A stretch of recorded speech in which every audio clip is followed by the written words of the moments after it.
पितामह का अपमान किया उसके लिए, जिसने अपना कवच और कुंडल उन पांडवों को दान में दे दिया। मेरा कवच, मेरा कौशल, मेरी प्रतिभा नहीं, वो केवल एक ढाल थी।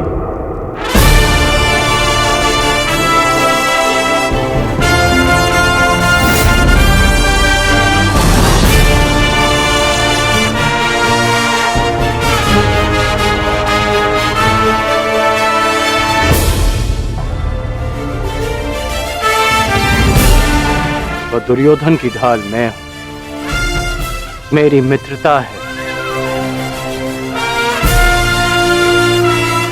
और ये मित्रता मेरे लिए मेरे प्राणों से भी अधिक महत्वपूर्ण है। मैंने सदैव अपने मित्र के प्रति अपनी निष्ठा सिद्ध की है और आज भी मैं ऐसा ही करूंगा।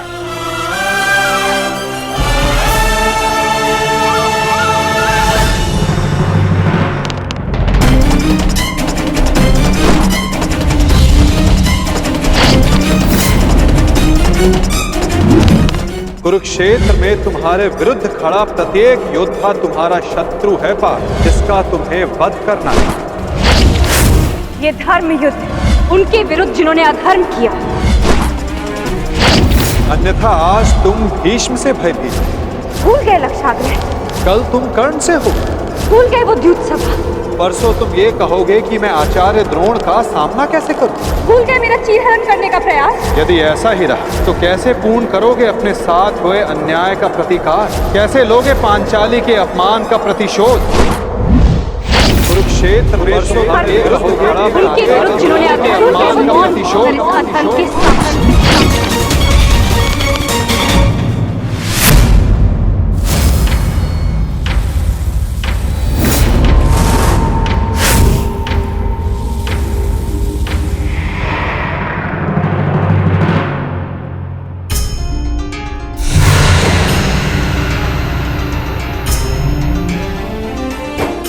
पुत्र का धर्म होता है बढ़ती आयु में अपने पितामह को संभालना। मैं युद्ध क्षेत्र में मैं कैसे गिरा सकता हूं? जिन्होंने मुझे धनुष उठाना सिखाया, जिनके कारण आज मैं सर्वश्रेष्ठ धनुर्धर हूं, उन गुरु द्रोण पर बाण संधान कैसे कर सकता हूं मैं?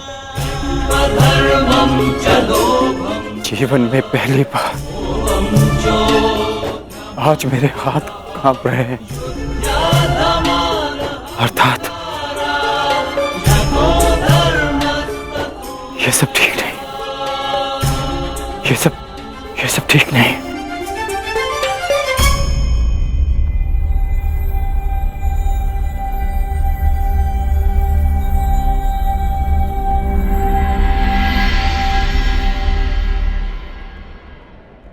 क्या हुआ पार्थ?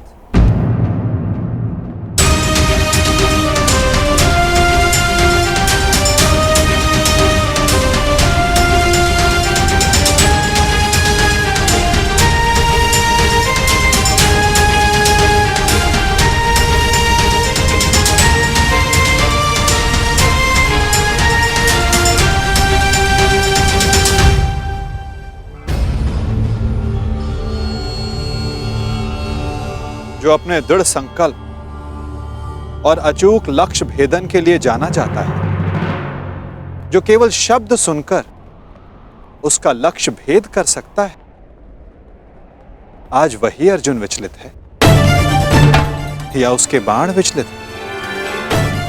पार्थ, कुछ कहना चाहते हो? यदि तुम्हारे मन में कोई संदेह, कोई संकोच है तो उसे अपने सखा से बांट सकते हो। नहीं माधव, ऐसा कुछ नहीं है। आज कुछ अधिक ही थक गया हूं मैं, कदाचित इसीलिए। बड़ी विचित्र बात है, जो अर्जुन इतने वर्षों की कठिन तपस्या में नहीं थका, जो 12 साल के वनवास में और 1 साल के अज्ञातवास में नहीं थका, वो आज केवल 1 दिन में थक गया।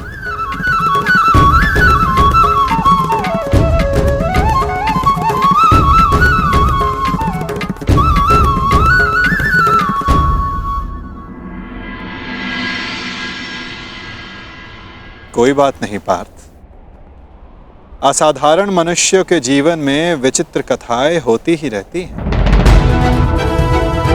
आओ शिविर में चलकर सभी वीर मिलकर भोजन करें। कल से युद्ध प्रारंभ होने वाला है पार्थ। किसे ज्ञात किसके साथ दोबारा भोजन करने का अवसर ही ना मिले।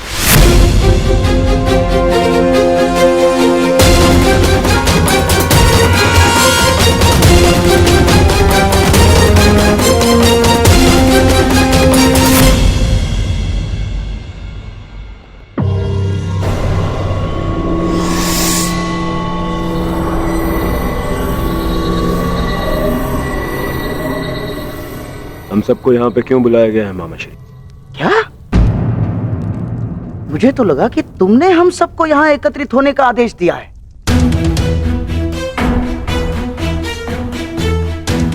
कल आरंभ हो रहे युद्ध के निर्देश देने के लिए। मैंने आप सबको यहाँ बुलाया है।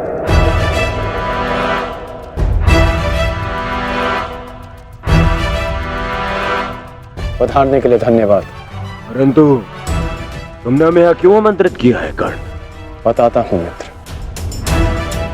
पहले सभा पूर्ण हो जाए।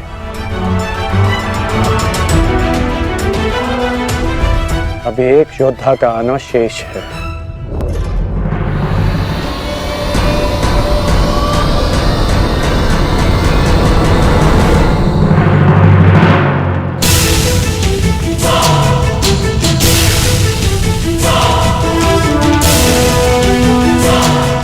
इससे पूर्व कि किसी के भी मन में कोई विचार उत्पन्न हो, मैं बता देना चाहता हूं कि मेरे यहां आने का कोई उद्देश्य नहीं। मैं यहां केवल अंगराज के आग्रह पर उपस्थित हुआ हूं।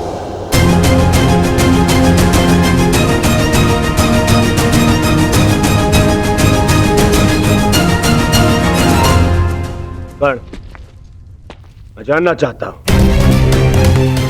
इस सभा को बुलाने का उद्देश्य क्या है मित्र?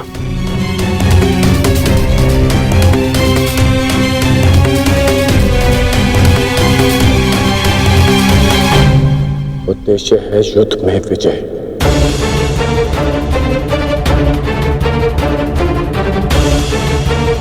तुम अपने मित्र मुंह में आकर बहुत बड़ा अनर्थ करने जा रहे थे, और एक सच्चा मित्र होने के नाते मैं तुम्हें ये अनर्थ नहीं करने दूंगा।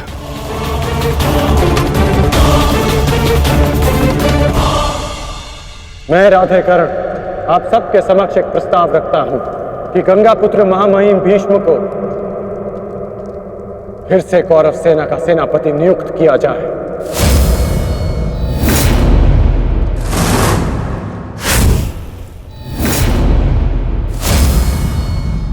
और ये घोषणा करता हूं कि जब तक महामहिम भीष्म इस युद्ध भूमि में सेना का नेतृत्व करेंगे, ये राधेकर्ण युद्ध भूमि में नहीं आएगा।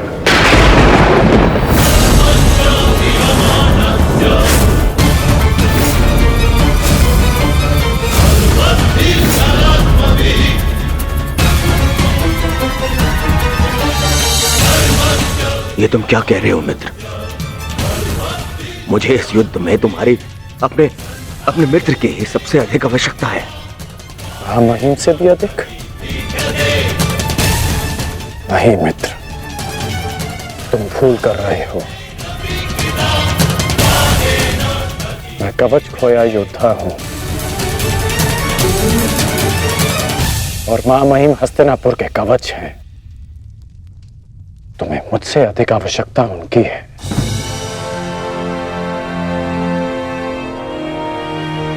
मैं स्वीकार करता हूं कि कौरव सेना का नेतृत्व करने में महामहिम से अधिक सक्षम कोई नहीं।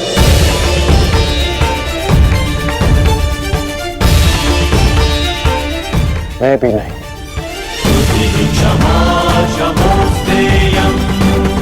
मुझ में योग्यता है, परंतु महामहिम अपने विवेक, धर्म और शौर्य के लिए जाने जाते हैं और इनके विवेक का मैं भी सम्मान करता हूं।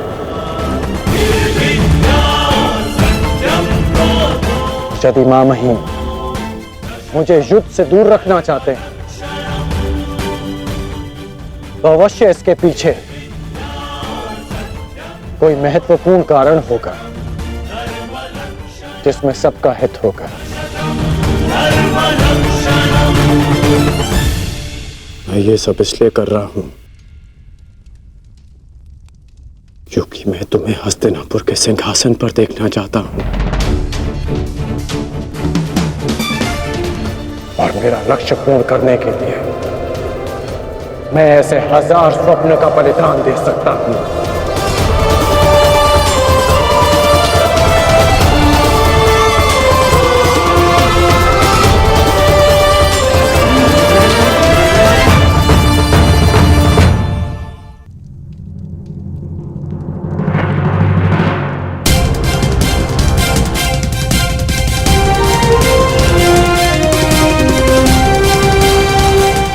आपके बिना कौरवों की विजय संभव नहीं। अपना पद स्वीकार करें।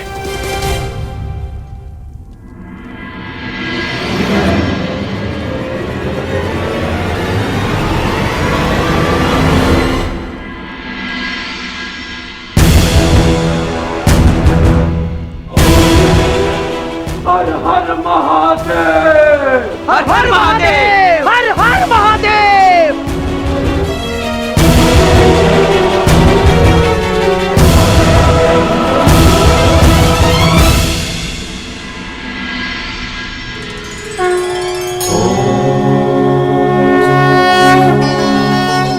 आओ हम साथ मिलकर ये अमृत तुल्य भोजन ग्रहण करें, हमें शक्ति मिले, हमारा तेज एक होके बढ़े।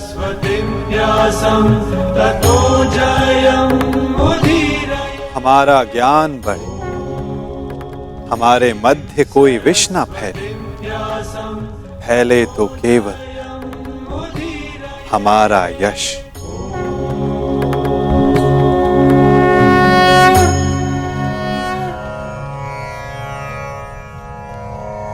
ओम सहना भवतु। ओम सहना भवतु। सहनो भुनक्तु। सह वीर्यं करवावहे। सह वीर्यं करवावहे। तेजस्विनाय धीमस्तु। तेजस्विनाय धीमस्तु। मा विद्विषावहि। मा विद्विषावहि। ओम शांति शांति शांति।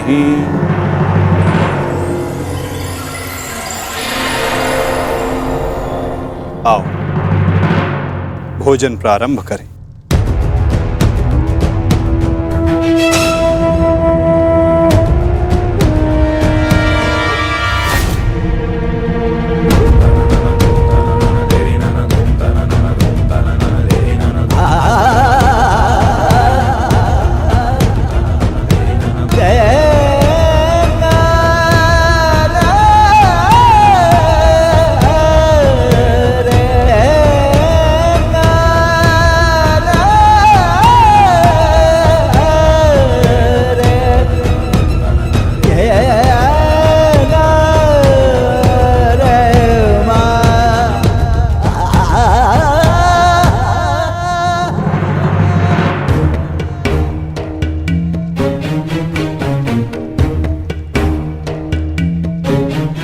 पिताश्री, रात्रि गहरी हो चुकी है, आपको विश्राम कर लेना चाहिए।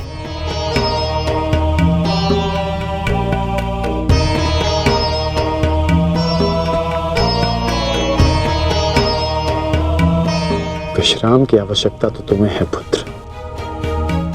कल इस महायुद्ध में तुम्हें अपना कौशल दिखाने के लिए प्रस्तुत जो होना है। कल मेरे लिए बहुत बड़ा दिन है कि मेरा पुत्र इतिहास के सबसे बड़े महायुद्ध में पदार्पण करेगा।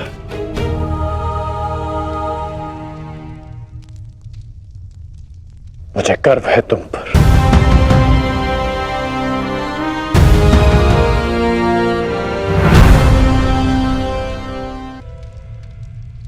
पूर्ण बल से की जाए तो वो अवश्य पूर्ण होती है पार्थ, और यदि प्रार्थना में समर्पण तो वो स्वीकार होती है।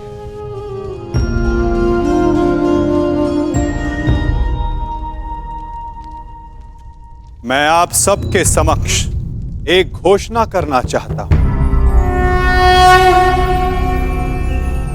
मैंने प्रण लिया है कि इस युद्ध में शस्त्र नहीं उठाऊंगा, परंतु बिना शस्त्र उठाए भी मैं इस युद्ध में सहायक रहूंगा।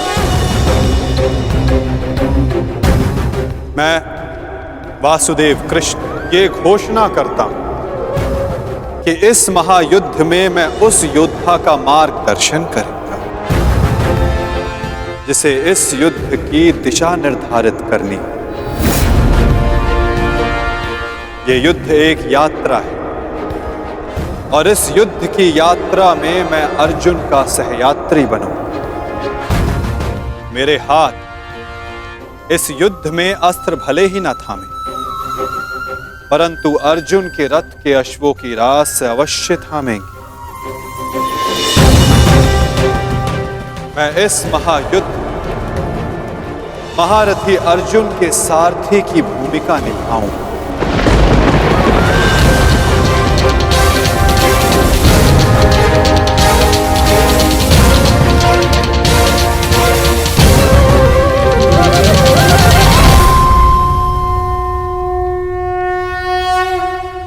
नहीं माधव, मैं रथी बनकर आपको आदेश दूं, यह संभव नहीं। आपका स्थान सबसे ऊंचा है, तो मैं स्वयं आपको नीचे स्थान पर बैठने नहीं दे सकता। कौन ऊंचे स्थान पर बैठा है और कौन नीचे स्थान पर, ये तो देखने वाले के दृष्टिकोण पर निर्भर करता है। तुमने कहा कि मैं सबसे योग्य हूं, और जो सबसे योग्य होता है उसका धर्म होता है कि वो अपने से छोटों का मार्गदर्शन करे, और मैं इस युद्ध में यही करूंगा। मैं इस युद्ध में तुम्हारा सारथी इसलिए बनूंगा यदि तुम अपने लक्ष्य के मार्ग से भटक जाओ तो पुनः तुम्हें तुम्हारे लक्ष्य के मार्ग पर ला सकूं। पार्थ, मुझ पर विश्वास है ना? निष्ठा है माधव।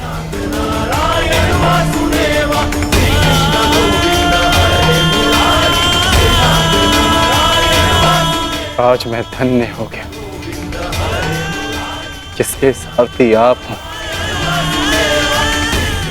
वो मार्ग कभी भटक ही नहीं सकता।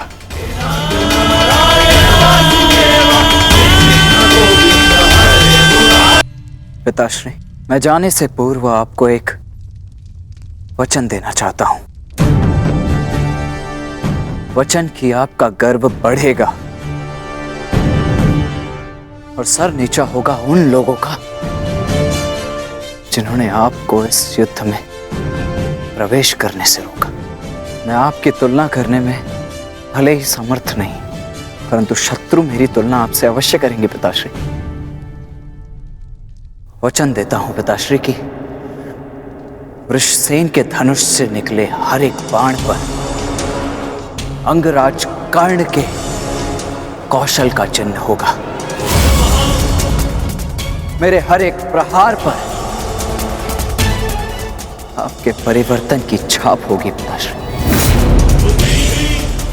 आपका कवच भले ही शत्रुओं ने आपसे छीन लिया हो पिताश्री, परंतु मैं शत्रुओं के एक एक वार पर ढाल बनकर युवराज दुर्योधन और अपने पक्ष की रक्षा करूंगा कि आपका प्रत्येक स्वप्न मैं पूर्ण करूंगा। या पूर्ण करने के प्रयास में वीर गति को प्राप्त हो जाऊंगा।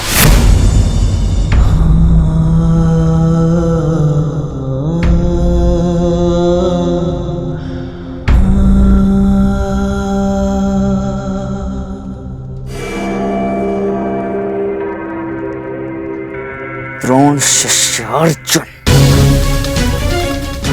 द्रोण शिष्य अर्जुन के मन में मैं ये प्रश्न उत्पन्न कर दूंगा पिताश्री की, यदि अंगराज कर्ण का अंश उन पर इतना भारी पड़ रहा है तो तब क्या होगा जब स्वयं अंगराज कर्ण से उनका सामना होगा।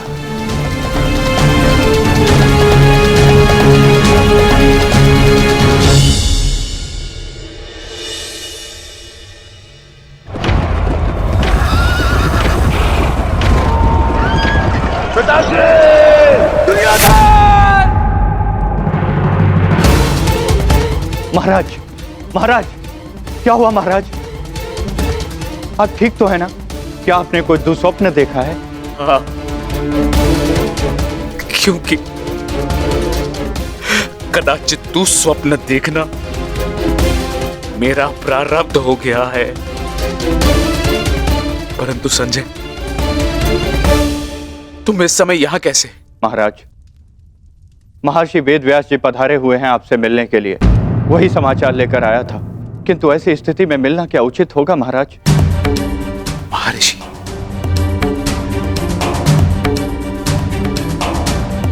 अवश्य ही कुछ उचित सोचा होगा, तभी पधारे हैं। उन्हें सादर अंदर ले आओ संजय। जैसी आज्ञा महाराज।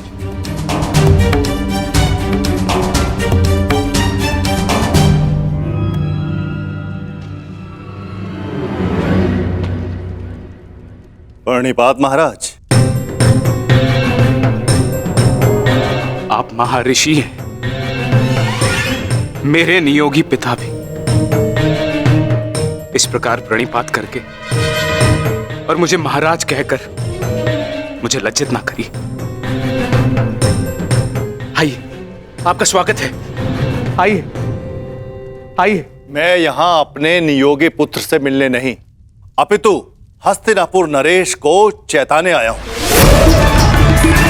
ये बताने आया हूं कि यह समय सोने का नहीं, अपितु जागने का है। इस महायुद्ध को रोकने का है। यह इस महायुद्ध से पूर्व की अंतिम रात्रि है। इस महायुद्ध को रोकने का प्रयत्न कीजिए महाराज। यदि एक बार यह युद्ध आरंभ हो गया तो इस अनर्थ को रोकना असंभव हो जाएगा। सहस्त्रों निर्दोष अपने प्राण गंवा बैठेंगे, अनेकों परिवार सदैव के लिए नष्ट हो जाएंगे। ये महाविनाश रोकना केवल आपके हाथों में। जो पिता अपने पुत्र पर जीवन भर नियंत्रण ना रख सका, वो इस विभीषिका को रोकने का बीड़ा कैसे उठा सकता है?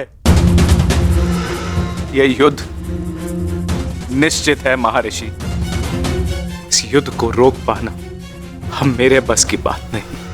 मुझे क्षमा कर दीजिए। मैं तो कदाचित आपको क्षमा कर दूं, किंतु इतिहास आपको कभी क्षमा नहीं करेगा। हस्तिनापुर में शांति दूत बनकर आए वासुदेव के साथ दुर्व्यवहार का परिणाम है ये। पुत्रहट को दोष मत दीजिए। इस महाविनाश के लिए पुत्रहट नहीं, आपका पुत्र मोह उत्तरदायी है। तो आप क्या मुझे उल्हाना देने आए हैं महर्षि, या फिर श्राप? नहीं, वरदान देने आया हूं। मैं आपको दिव्य दृष्टि देने आया हूं। जिस विनाश की नींव आपने स्वयं रखी है, आप उसको देख सकें। नहीं, ऐसा मत कीजिए महर्षि, ये वरदान नहीं है, ये श्राप है। अरे जिस पिता ने अपने पुत्रों को घुटनों के बल चलते नहीं देखा, अरे वो पिता अपने पुत्रों को घुटनों के बल अपने प्राणों की भीख मांगते कैसे देख सकता है? जिस पिता ने अपने पुत्रों के मस्तक पर तिलक लगते नहीं देखा, वो अपने उन पुत्रों के सर कटे कैसे देख सकता है? जिस पिता ने अपनी वधुओं को सुहागन नहीं देखा, वो पिता अपनी वधुओं को विधवा कैसे देख सकता है? किस प्रकार? ये अत्याचार मत कीजिए महर्षि, मत कीजिए। मुझे कोई दृष्टि नहीं चाहिए, मुझे कोई दृष्टि नहीं चाहिए। मेरी आपसे विनती है महर्षि कि मेरे स्थान पर आप ये दिव्य दृष्टि संजय को दे दें, ताकि संजय मुझे इस युद्ध के समाचार के साथ साथ मेरे पुत्र का समाचार भी मुझे देते रहे। आपकी इच्छा अनुसार मैं ये दिव्य दृष्टि संजय को प्रदान करता हूं।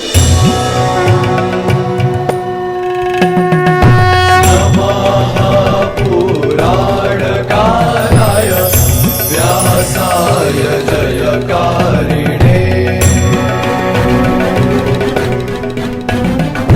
भरताख्येन दीप्तेन विश्वं येन प्रकाशितम्।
अपना सर्वश्रेष्ठ प्रदर्शन करना पुत्रों,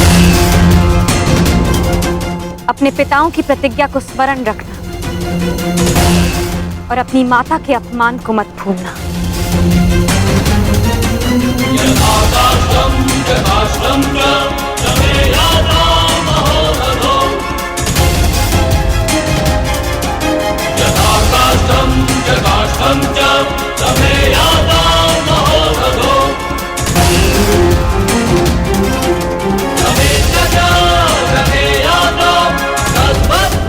विजय हमारी होगी।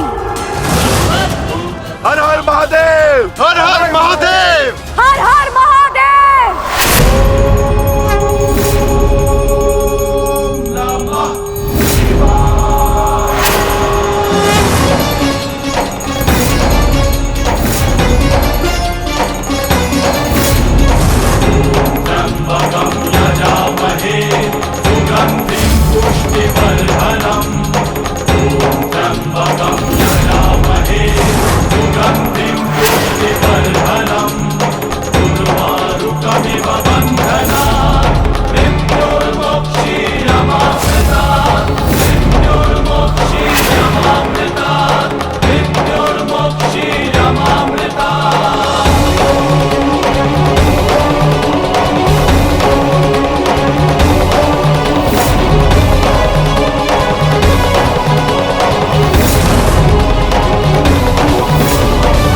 स्मरण रहे पुत्र, अब इस युद्ध भूमि में तुम्हारे विरोध में जो भी हो उससे तुम्हारा कोई संबंध नहीं। तुम्हारा संबंध केवल तुम्हारे कर्तव्य और तुम्हारे लक्ष्य से है। यदि मेरे स्थान पर आप होते तो क्या आपके लिए ये स्वीकार कर लेना इतना ही सरल होता पिताश्री? सत्य कहूं तो सरल नहीं होता, विशेषकर तब जब मुझे ज्ञात हो गया है कि पांडवों से मेरा रक्त संबंध है। किंतु पुत्र, मैंने सदैव एक बात को माना है कि आपको आपके वचन पर अडिग रहना चाहिए। तुमने युद्ध चुना है, परंतु युद्ध क्या परिणाम चुनेगा ये उसका अधिकार है। तुम्हारा अधिकार केवल अपने कर्म और अपने कर्तव्य पर है। इस युद्ध में अपना सर्वश्रेष्ठ प्रयास करना।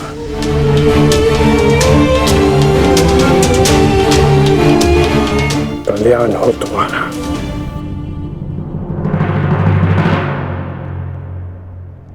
हर हर महादेव! हर हर महादेव! हर हर महादेव!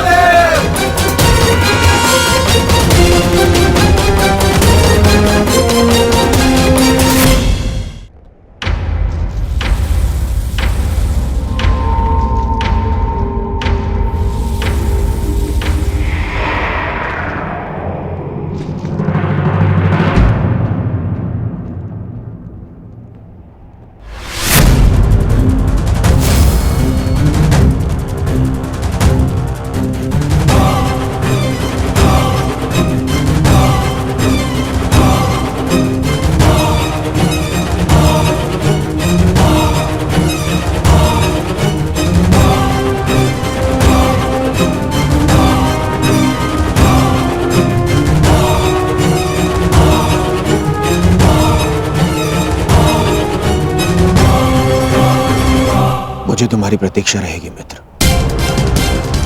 और मुझसे भी अधिक इस भूमि को तुम्हारी प्रतीक्षा रहेगी कि कब अंगराज जैसा वीर अपने चरण रखकर इसे महान बनाए।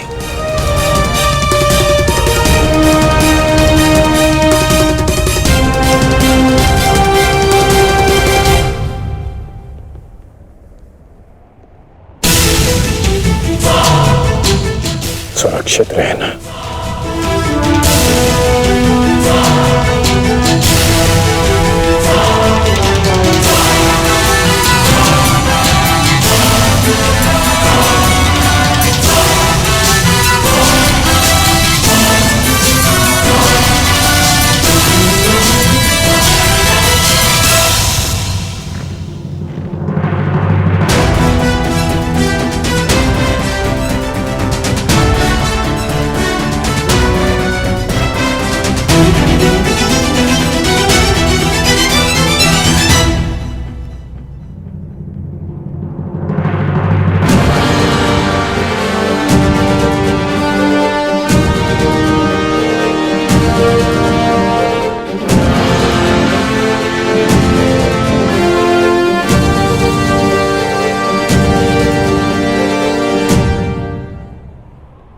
प्रणिपात माधव। कल्याण वस्तु। आओ पार्थ, रथ पर आरूढ़ हो जाओ।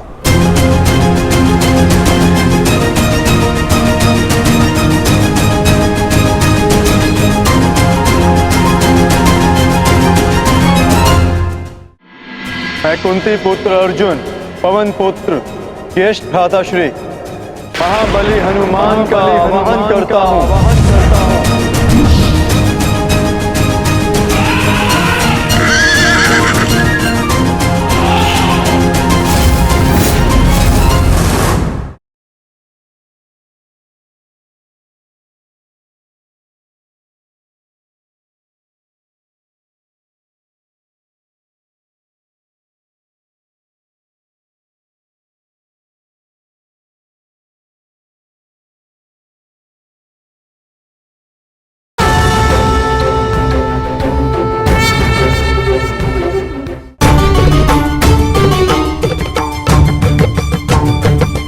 किस संशय में हो धनंजय? विचरण करने का समय जा चुका है, अब केवल पुरुषार्थ करने का समय है। मुझे ज्ञात है माता, परंतु किंतु परंतु मोल भाव, ये लक्षण व्यापारियों के होते हैं पार्थ। धर्म युद्ध के योद्धाओं के लिए ये शब्द निरर्थक हैं। पाप नाशनी गंगा बहती जाती है किंतु परंतु नहीं करती, अंधकार नाशक सूर्य किंतु परंतु नहीं करता, और अधर्म का नाश करने को सज्ज अर्जुन की तुनीर में भी इन संदेहों का कोई स्थान नहीं। तुम्हारा सारथी युद्ध में तुम्हारा मार्गदर्शन करने को सज्ज है पार्थ। आओ, अपना स्थान ग्रहण करो।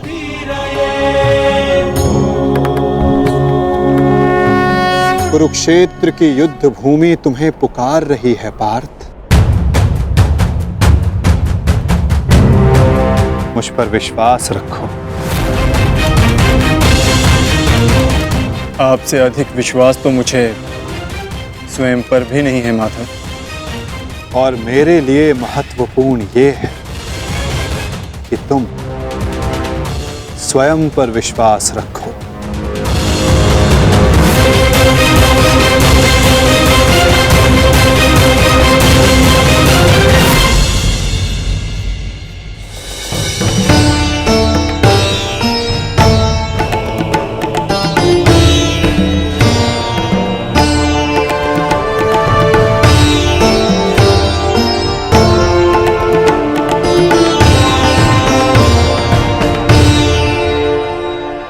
कुछ भूल तो नहीं रहे हो पार्थ? क्या माधव? भ्राता भीम को वीर हनुमान ने इस युद्ध में आप सबकी सहायता करने का वचन दिया था।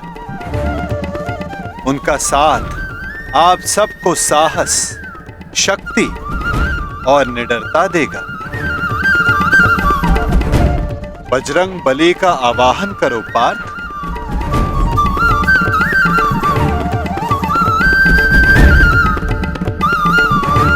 मैं कुंती पुत्र अर्जुन, पवन पुत्र, ज्येष्ठ भ्राताश्री महाबली हनुमान का आवाहन करता हूँ।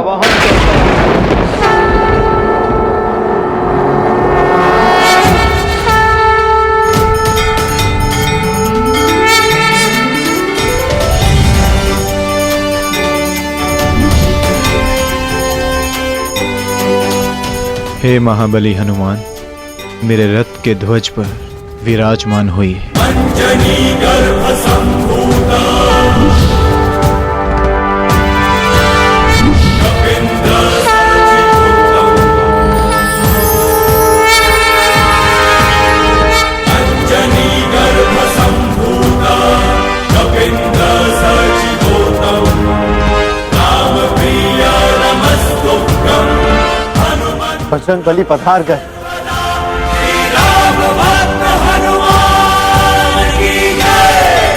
महाबली हनुमान की जय। बजरंग बली हनुमान की जय।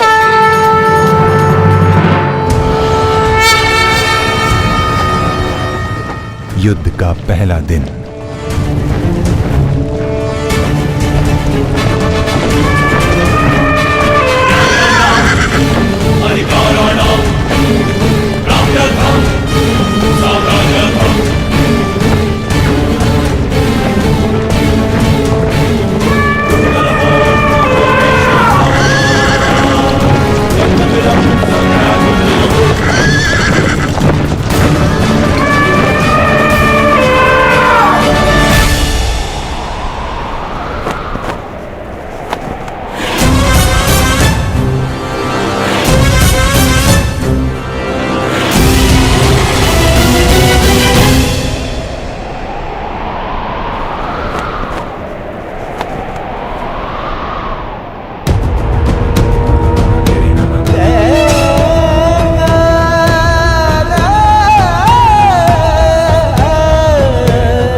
युद्ध का पहला दिन।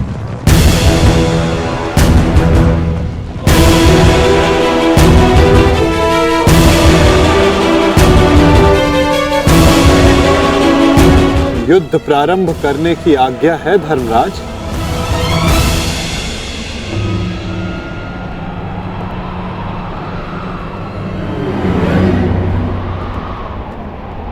नहीं माधव, अभी नहीं।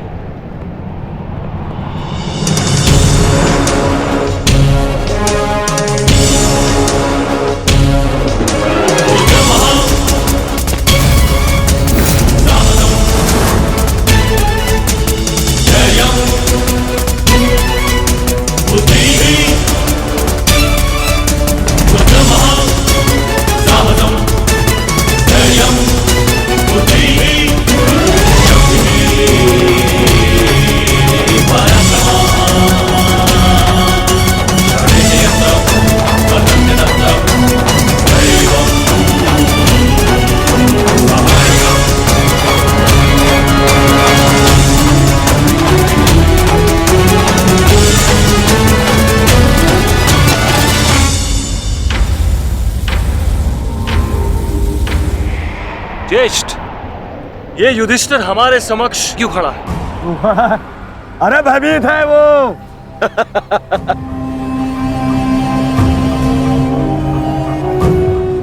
हमारी सेना को देख के कदाचित भयभीत हो गया है ये युधिष्ठिर। इसे सत्य का ज्ञात हो गया है। इस युद्ध में इसे विजय नहीं मिल पाएगी। समझ रहे वो छलिया जिस युद्ध के लिए हमें भयभीत कर रहा था, वो युद्ध प्रारंभ होने से पहले ही समाप्त होने जा रही है।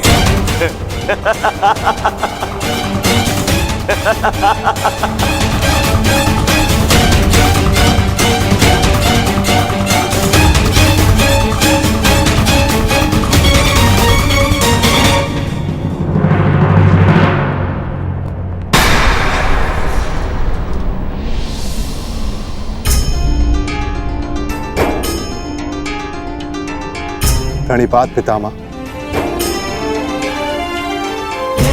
प्रणिपात आचार्य द्रोण।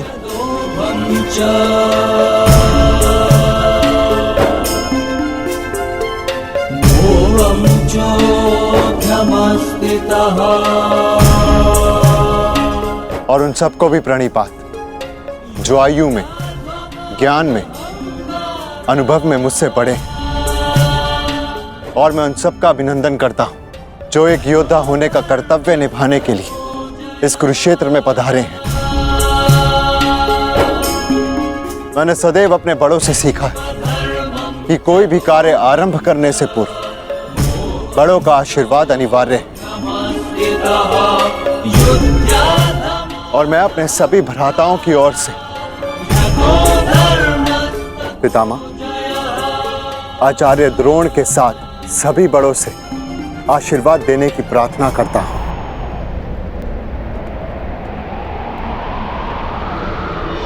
आयुष्मान भव।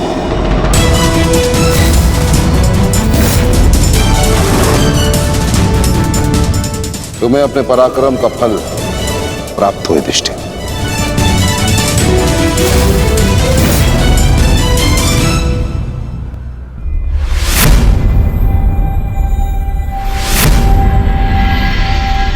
एक और पितामह है जिन्होंने मुझे जीवन का मूल्य समझाया, और दूसरी ओर गुरुद्रोण जिनकी दी हुई शिक्षा ने अर्जुन से धनंजय बनाया।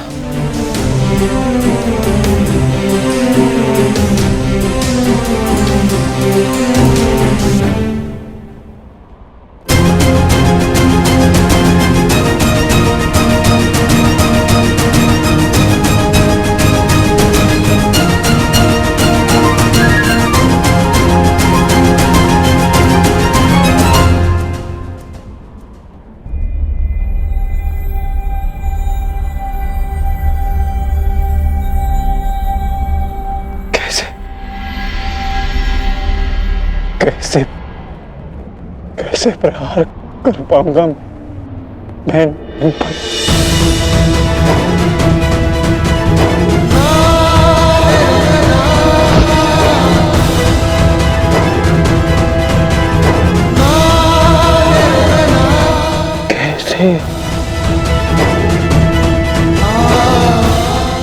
कैसे प्रहार कर पाऊंगा इन पर?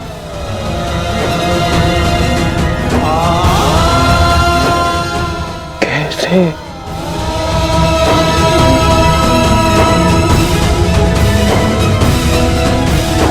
क्या हुआ पार्थ?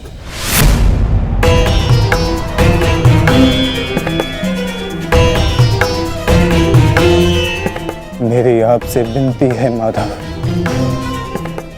मेरे रथ को दोनों सेनाओं के मध्य में ले चलिए। संजय। जी महाराज। संजय, अपनी दिव्य दृष्टि से देखकर बताओ कि कुरुक्षेत्र के युद्ध में तत्पर मेरे पुत्रों और पांडवों की सेना के मध्य क्या क्या हो रहा है? जो आज्ञा महाराज।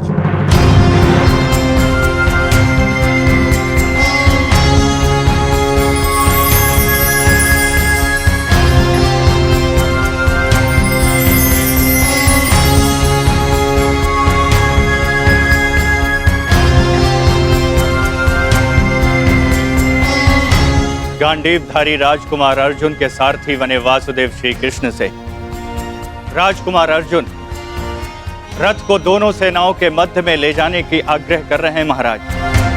परंतु क्यों पार्थ? ये समय तो दूसरे पक्ष की सेना को तहस नहस कर देने का है, फिर क्यों तुम रथ को दोनों सेनाओं के मध्य में ले जाने की विनती कर रहे हो? युद्ध से पूर्व मैं दोनों सेनाओं का निरीक्षण करना चाहता हूं। क्या तुम वही अर्जुन हो पार्थ जिसे लक्ष्य संधान के समय पेड़ से बंधी चिड़िया की आंख के अतिरिक्त और कुछ नहीं दिखाई देता था, और आज वही अर्जुन पूरी रणभूमि का निरीक्षण करना चाहता है? बड़ी विचित्र बात है। हाँ माधव,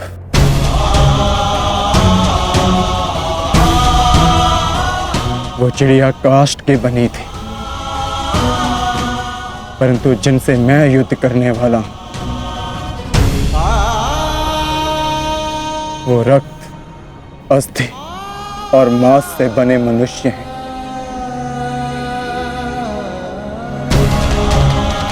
जिनमें प्राण है, और सबसे बड़ी बात, उनमें मेरे संबंध बसे हैं।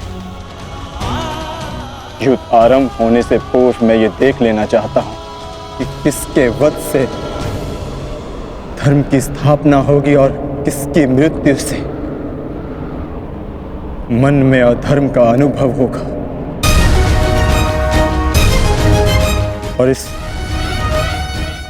युद्ध के पश्चात मैं क्या पाने वाला हूं और क्या खोने वाला हूं।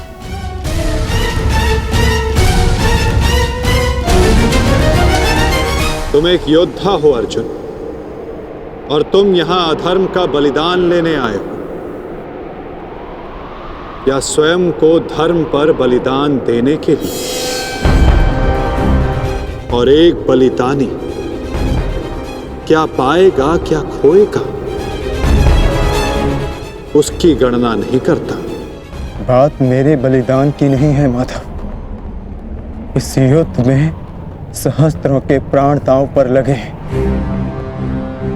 और मैं ये निश्चित करना चाहता हूं कि कुरुक्षेत्र में मैं अधर्म का नाश करने जा रहा हूं या फिर धर्म की हानि भी करने जा रहा हूं। नाश और निर्माण की शक्ति केवल विधाता के पास होती है पार्थ। मनुष्य विनाश या विध्वंस नहीं करता। मनुष्य तो केवल ईश्वर का निमित्त मात्र होता है। निमित्त होकर यदि वो विनाश और विध्वंस का उत्तरदायित्व स्वयं पर ले तो उससे केवल अहंकार का जन्म होता है पार्थ, जो ये मानता है कि वो कुछ नहीं कर रहा, उसी के हाथों महान कार्य संपन्न होते हैं।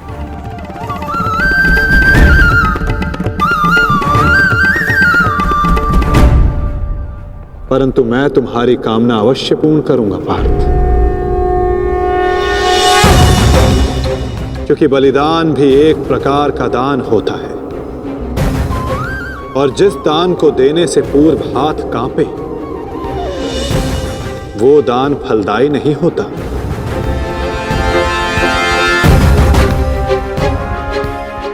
आओ पार्थ, मैं तुम्हें युद्ध भूमि के मध्य ले चलता हूं।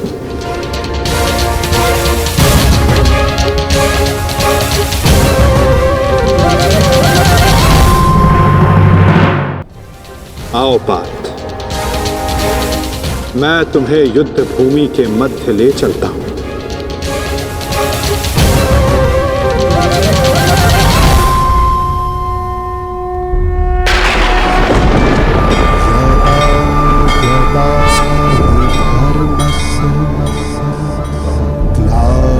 ग्लानिर्भवति भारत।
यदा यदा हि धर्मस्य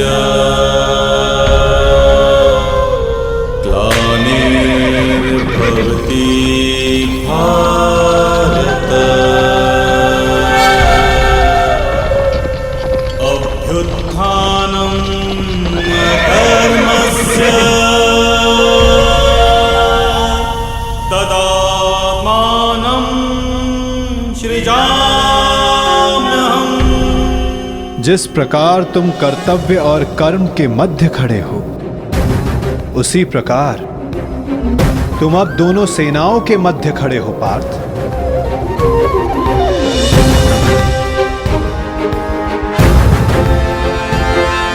करो, क्या निरीक्षण करना चाहते हो?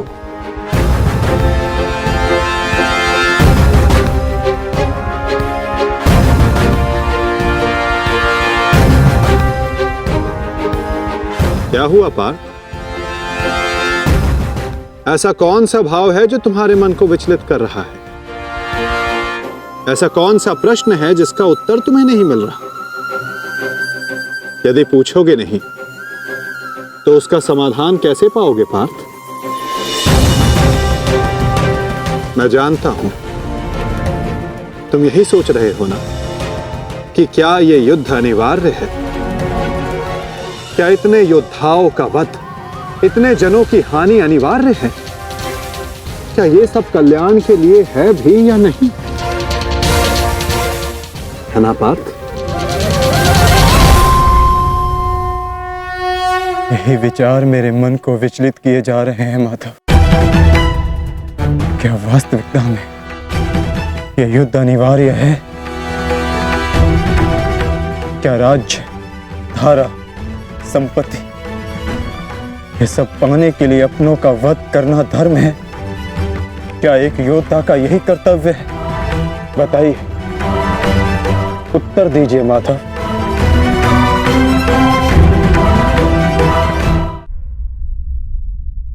उत्तर तुम्हें अवश्य मिलेगा पार्थ कि इस युद्ध में धर्म की ओर कौन है और अधर्म की ओर कौन। मैं तुम्हें अवश्य दिखाऊंगा।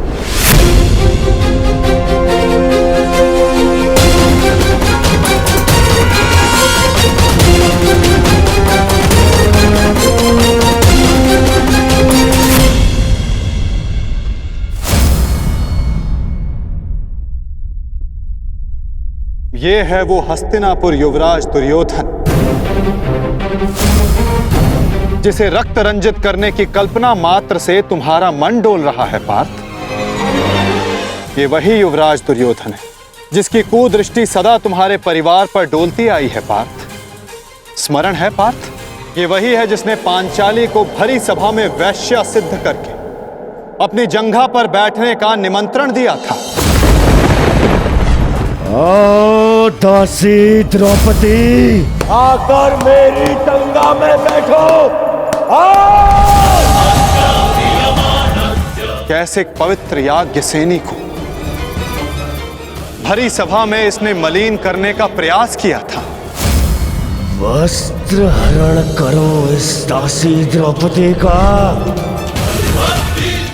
और ये तुम्हारे मातुल्य गांधार राज शकुनी, इन्होंने जब शकुन मनाया केवल तुम्हारे परिवार के अनिष्ट का शकुन मनाया पार्थ। तुम इन्हें मातुल्य कहते हो। मातुल्य का अर्थ है जिसे मां के तुल्य समझा जाए। और तुम्हारे इन्हीं मामा ने तुम्हारी माता को वारणा व्रत की लाक्षागृह की अग्नि में भस्म करने का प्रयास किया पार्थ।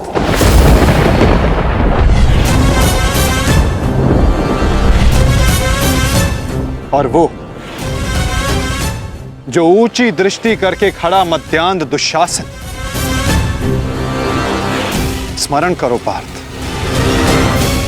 कैसे वो द्रौपदी को उसके केशों से खींचकर भरी सभा में लाया था।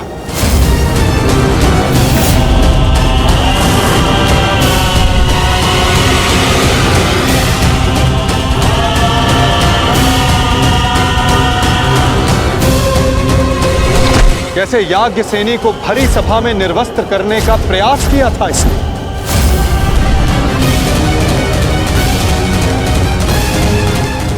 क्या तुम ये सब भूल रहे हो पार्थ? ये है महामहिम भीष्म, द्रोणाचार्य, अश्वत्थामा। जब ये अधर्म हो रहा था तो ये सब मौन रहे। ये वो अत्याचार, वो अधर्म मौन रहकर देखते रहे।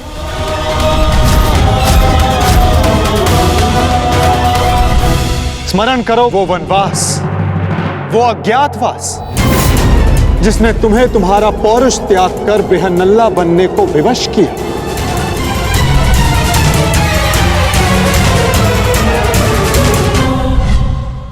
स्मरण करो उन प्रतिज्ञाओं को जो तुम पांचों ने वनवास जाते समय ली थी। 13 वर्ष पश्चात हम फिर लौटेंगे और इस बार आज्ञा नहीं, हम अपना अधिकार लेंगे। मैं प्रतिज्ञा लेता हूं कि पांचाली के अपमान पर अट्टहास करने वाले इन 100 कौरवों को मैं अपने इन हाथों से यमलोक भेज दूंगा। ये मत समझना कि वन में हम विश्राम करेंगे दुर्योधन। हर पल प्रतिशोध की अग्नि में जलेंगे और जब लौटेंगे तो इतने बाण बरसेंगे, अंधकार छा जाएगा हस्तिनापुर के भविष्य पर। महायुद्ध होगा। जिस प्रतिशोध के लिए तुम सब ने 13 वर्ष तपस्या की, आज उस प्रतिशोध की अग्नि क्षीण हो गई है। जिन अस्त्रों को तुमने इस युद्ध के लिए सहेजा, क्या उन अस्त्रों को संधान करने का संकल्प तुम्हारा हृदय त्याग चुका है पार्थ? क्या अब तुम्हें यह युद्ध अनिवार्य प्रतीत नहीं होता पार्थ?